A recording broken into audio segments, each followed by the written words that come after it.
ஆக்சுவலா பொதுவா மருமகள்லாம் வந்து தனியா போகணும்னு நினைப்பாங்க, பிரைவசி வேணும், தனியா ஹஸ்பண்டோட டைம் ஸ்பெண்ட் பண்ணணும் அப்படின்னு. நீங்க கூட்டு குடும்பமா சேர்ந்து வாழ நினைக்கிறீங்க?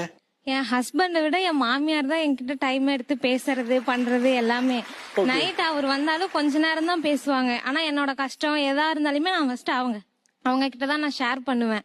அதே மாதிரி எனக்கு ஏதாவது ஒரு கஷ்டம் அப்படின்னா அவங்க தான் கூட நின்று என்னை பார்த்துக்கிட்டாங்க.